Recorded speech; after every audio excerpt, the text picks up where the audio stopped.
To mark the 200th anniversary of the founding of the town of Greece, the Greece Historical Society presents a Bicentennial Snapshot.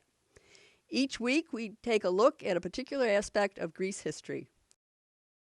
Today we continue our look at how some names came about in Greece.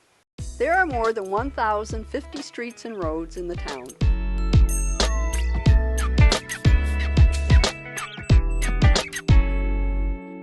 It should be no surprise that more than 80 of the street names in Greece are related to the farm families who once lived along them.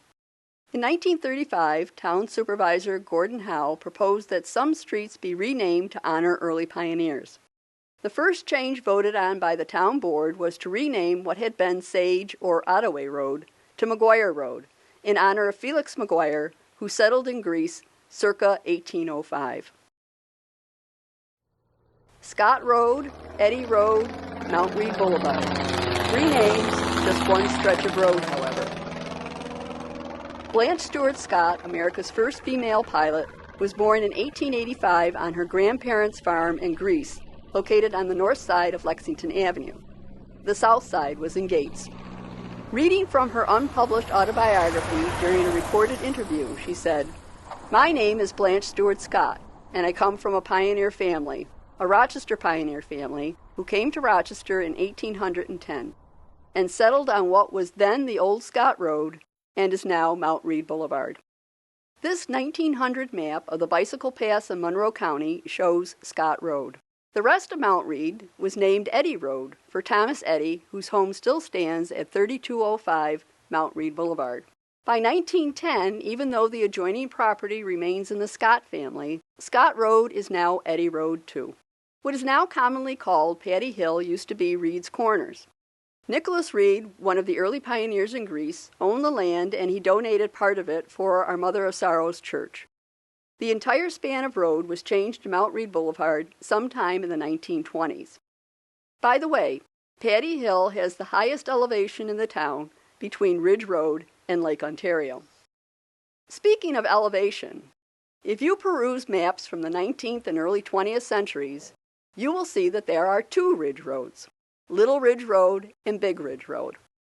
Would it surprise you to learn that today's Ridge Road was the Little and Ridgeway Avenue was the Big? They weren't named for their length or commercial activity, but their elevation. Ridge Road was formed when the waters of the prehistoric glacial Lake Iroquois receded, leaving a ridge of more than 400 feet above sea level. Ridgeway Avenue followed a glacial ridge along the shore of even older, extinct Lake Dawson, leaving a ridge more than 500 feet above sea level.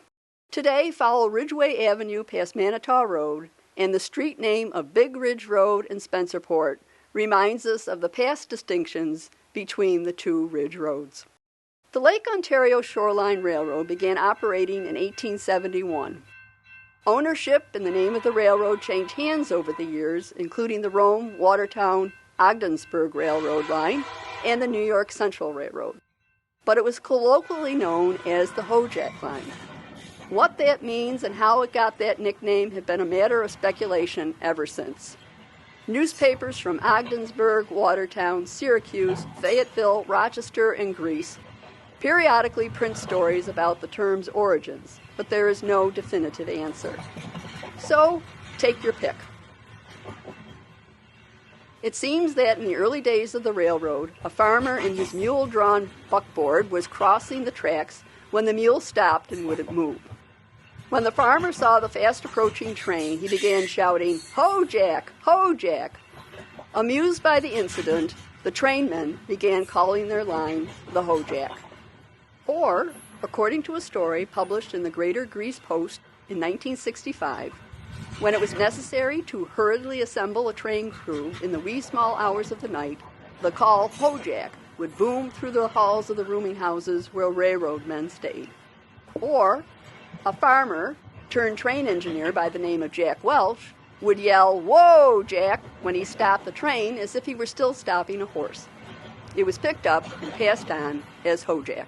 If you'd like to read more about the Hojack line or the pioneer families who inspired many street names, the Historical Society has these books for sale in our museum gift shop. The Hojack Line Remembered, Oswego to Lewiston by Richard Chait, and Pioneer Families of the Town of Greece by Marie Poinan and Joanne Ward Snyder. Thanks for joining us this week. Next week, we'll resume our tour of the town in West Greece, also known as Hoosick. This is Maureen Whalen, inviting you to join us next Tuesday for another Bicentennial Snapshot presented by the Greece Historical Society.